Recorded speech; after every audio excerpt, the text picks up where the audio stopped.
So in this video, we're going to practice using the quadratic formula given a quadratic equation. So when we use the quadratic formula, just as a reminder, if you sing Pop the Goes a Weasel, you might remember the quadratic formula. So it goes x equals negative b plus or minus the square root b squared minus 4ac all over 2a. So if you don't know what I'm talking about, in the last video we mentioned that the quadratic formula can be memorized if you sing Pop Goes a Weasel. So this is the formula we use when we want to solve for a quadratic equation and find our x value if it's not factorable. Now, some of these problems you can factor, but today I'm going to teach you how to use the quadratic formula, so we'll just strictly use quadratic formula to solve all of these problems, even if they're factorable. So like this one here, if I were to solve using the quadratic formula, I need to make sure it's in standard form, which it is. All the x's and constants are on this side, and this side's already 0.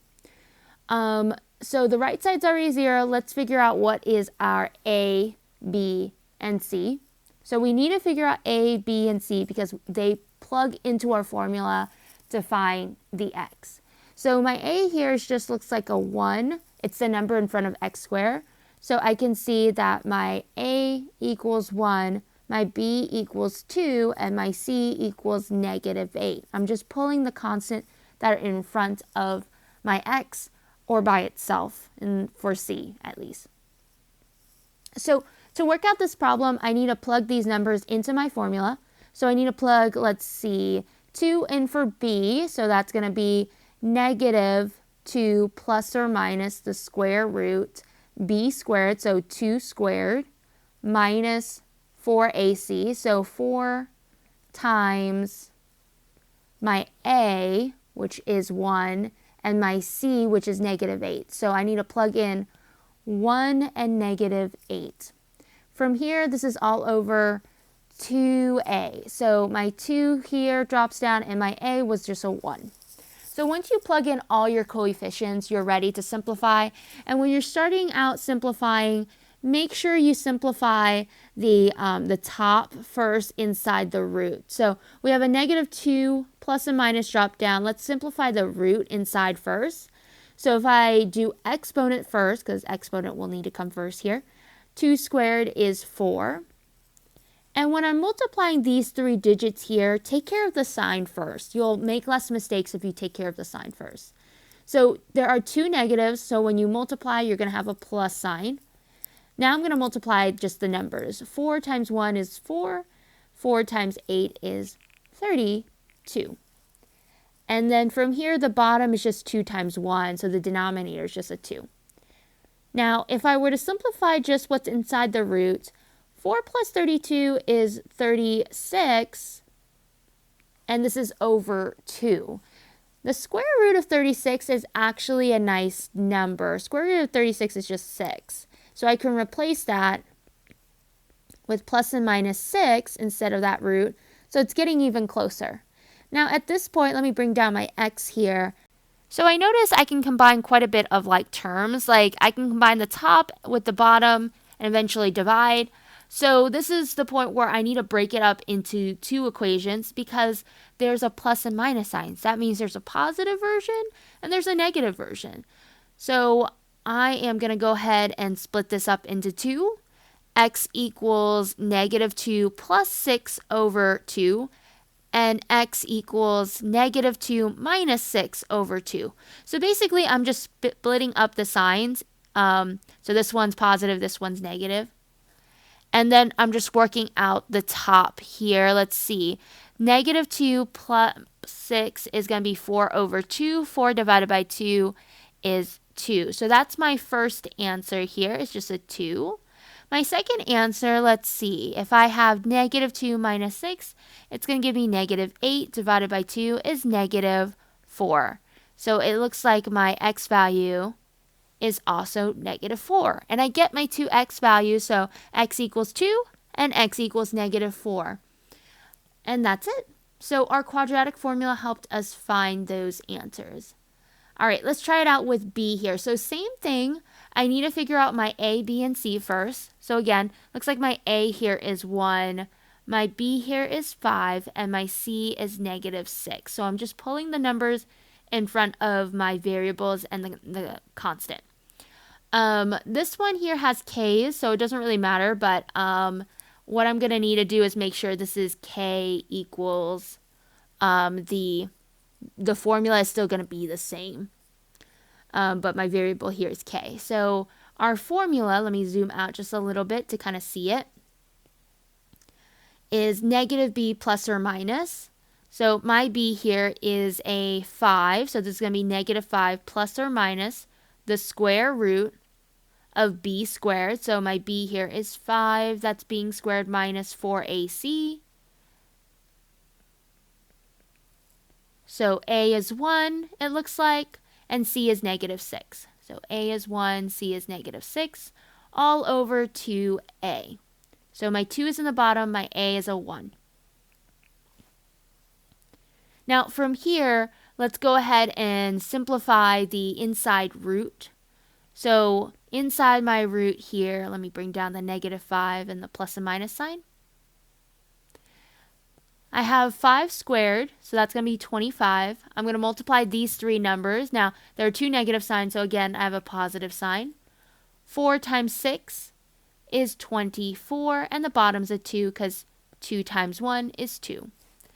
Now, I'm going to try to add up the inside of the root to clean it up.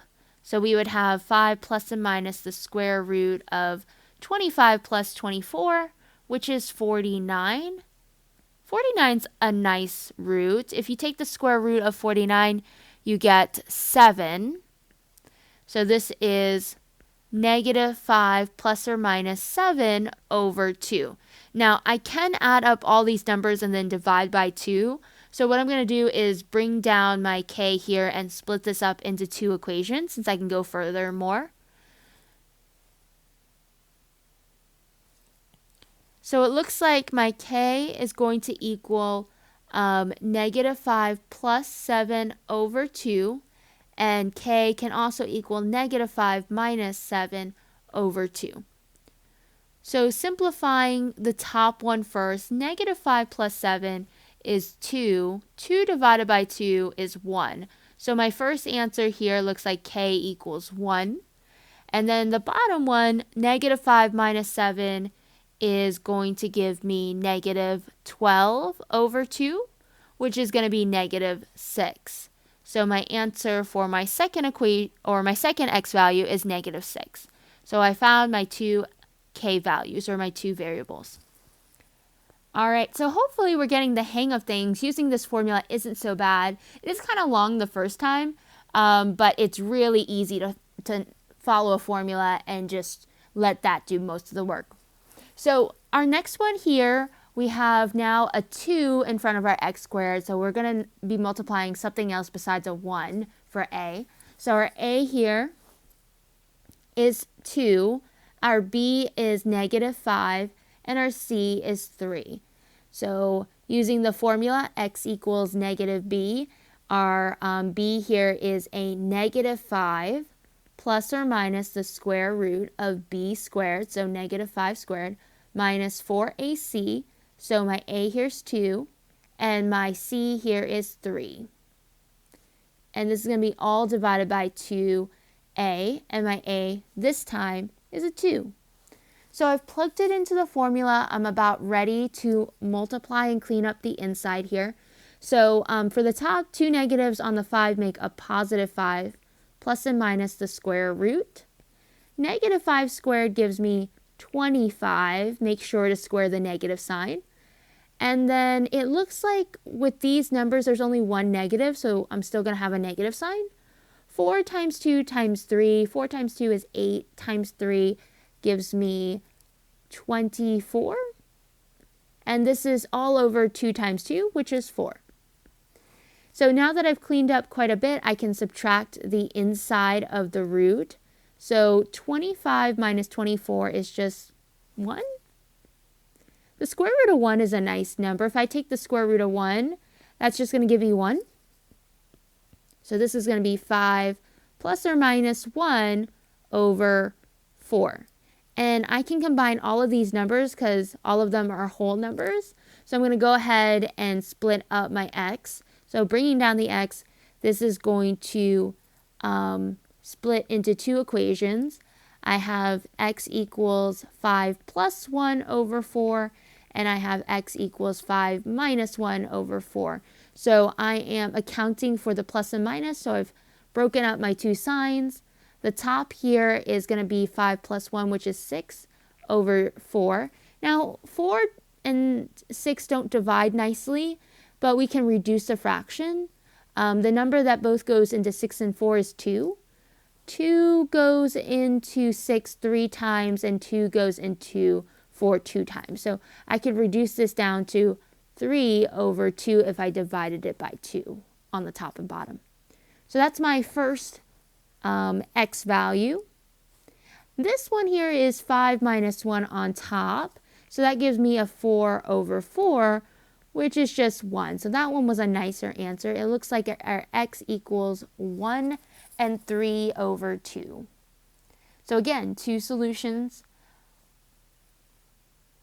All right, let's try out part D. Now, when I look at D here, something's kind of fishy. Notice how, like all the other problems we've encountered, the right side is 0, right? And this one here, it's not. And so this is not quite in standard form yet, but we can force it to be standard form if we move over the 8. So I'm going to subtract over 18. Sorry, I didn't mean 8, 18. So if I subtract over 18, this side now gets to be 0. And I really have 8 squared, x squared, minus 4x minus 18. Since this 18 doesn't combine with anything because both of these are x's. So now it looks like in standard form, there are 3 terms here. It looks like my a here is 8. That's kind of high. My b here is a negative 4, and my c is a negative 18. So the numbers that we're working on now is a little bit bigger, so you might need to grab a calculator. Now, for me, I'm going to start with my formula and plugging things in. So x equals negative b, so negative 4, plus or minus the square root, b squared, so that's going to be negative 4 squared minus 4ac. So a here is 8 and my c is negative 18. So 8 and 18 go next to each other. And this is going to be all over 2a. And my a is 8. Now getting ready to multiply here, I notice that these are two negatives, so I have a positive 4 on top. 2 times 18, 8 on the bottom is going to give me 16 on the bottom. Bring down the plus and minus sign and bring down the root. So negative 4 squared makes it back to a positive number, so positive 16. Now there are two negatives here when I multiply these 3 digits, so I'm going to get a positive number. And now I'm going to multiply the 3 digits. So 4 times 8 times 18, if I plug that into a calculator, I get 576. So a pretty big number. And this is the part that gets a little bit tough because I'm going to need to take a square root of that. So we'll see how far we can take the square root. So first things first, I'm going to add the 16 to the 576 and pull this root into one number. So 16 plus 576 is going to give me 592 over 16. Now, this part I need to try to take or simplify this root. So if I go to the side here and try to simplify it, this is the square root of 592. Let's see, numbers that factor into 592, I know it's even. So if I divide this by 2, I get 296 times 2. 296 is also even, so I'm just going to keep dividing by 2. So that's going to be, if I divide by 2, this is 148. And again, this is also an even number, so maybe I can divide by 2 again. If I divide by 2 again, I get 74. All right, it looks like it has a lot of 2's inside. 74 is also divisible by 2. If I divide by 2, I get 37. Okay, 37, I can't think of any two numbers that multiply to give me 37. This is definitely not divisible by 3. 37 looks like it's prime. So it looks like we have a leftover 37 since it doesn't have a buddy. But it looks like I have a pair of 2s and a second pair of 2s. So if there are 2 2s that come out, you multiply the pairs. So 2 times 2 is 4. And then the leftover is 37. That goes back inside the root. So anytime you have a pair and you have 2 of them, make sure you multiply them. So what I did basically was 2 times 2 times the square root of 37. That's how I got the 4 that's in front of the root. So I'm going to replace square root of 592 with 4 square root of 37, which cleans it up quite a bit and reduces it down. So this is going to be 4 square root of 37 over 16. Now, when I look at this problem, I notice that this is a 4, this is a 4, and this is a 16. So they can be reduced. When I look at these numbers here, they all divide by 4, right? 4 divides into 4, and 16 also can be divided by 4. So I can reduce this all down, or divide all by 4. So if I reduce it down to 4, this would be a 1. 4 divided by 4 is also 1. And 4 divided into 16 is 4. So this would be 1 plus or minus the square root of 37, since 1 in front of the square root is a little bit redundant, and then 4 in the denominator. So what I did was I looked at the fraction, looked at each term, and see what did they divide by. So you can reduce the fraction if you figure out what number divides into all of the terms. And I'm going to bring down my x here. So with this equation, I can't split up the equation into 2 because I can't combine a square root of 37 with a number. So there's no point in splitting it into 2 equations. I'll just write my answer like this. So x equals 1 plus or minus the square root of 37 over 4, and I can't reduce this any further. All right, let's try out our last problem, which is E here. So this one here looks pretty simple. Again, this one's not in standard form, so we want to make this side a 0 if we can subtract over x. Now, this x needs to be between these two terms since it's x to the first power. So we have 10x squared minus x plus 9. I'm trying to write it in standard form where I can see what my a, b, and c is. So my a is 10. My b is going to be -1 since it's a number in front of x, and my c is 9. So given this, I'm ready to find my x's using the formula. So x equals my negative b, so 2 negatives here, plus or minus the square root of b squared, so -1 squared, minus 4ac. So my a here is 10, my c here is 9. And this is all over 2a, or 2 times 10. Now, from here, I can try to simplify the inside of the root and maybe get rid of some negatives. So the 2 negatives in front of the 1 makes it a positive 1. And the inside here, -1 squared is a 1. And when I look at these 3 numbers here, this is the only negative sign, so I have to carry down that negative. 4 times 10 times 9 gives me 360. And then for the bottom, 2 times 10 is 20. From here, I can try to simplify the inside of the root. So 1 minus 360 is -359 over 20. Now, when I look at this right away, I notice the negative sign. And anytime we have a negative sign, we have an imaginary number. So imaginary numbers happen when you have a negative inside the root.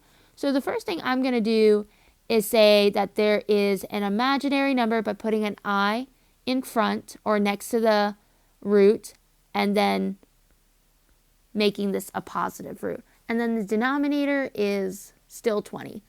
So one thing I want to mention is some students will point out that your I should be on the right, like how we've been writing it in the past problems. But I'm going to tell you right now, it doesn't matter where I is. It can be in the front, it could be behind the root.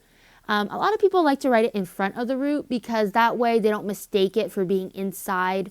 Like if you were to write an I really close to this root, some people think it might be underneath the root, and it shouldn't. It should always be outside of the root. So a lot of people will write in the front to help not mistake that. So looking at this fraction here, I can't combine the root with the whole number, and I can't divide by 20 to reduce anything. So the next thing I need to check is, do I need to simplify this square root? So if I take 359, let's see if it is divisible by anything. So if we go to our calculator, I'm going to take 359 and divide it by 3, maybe. It's not an even number, so I know I'm limited. So maybe I'll divide it by 3. And that didn't work. So that gave me decimal numbers. So when I look at this number, I'll try some other numbers like 7. But a lot of numbers are composed of either 3s, 2s, or 5s. And so this is also not divisible by 7. I already tried that. So if you run out of things to divide with, that means you probably have a prime number. And this just happens to be a very large prime number. So if I can't break this down into a factor tree, then I have to keep it under a root. So it looks like this doesn't factor down into anything. So x is still going to equal just all of this. So x is going to equal 1 plus the imaginary square root of 359 divided by 20. And it could also equal the negative version as well. But that's it. So we've seen a lot of combinations. If you want to try out some more practice problems, definitely check out the problems down below. And that's it for this video.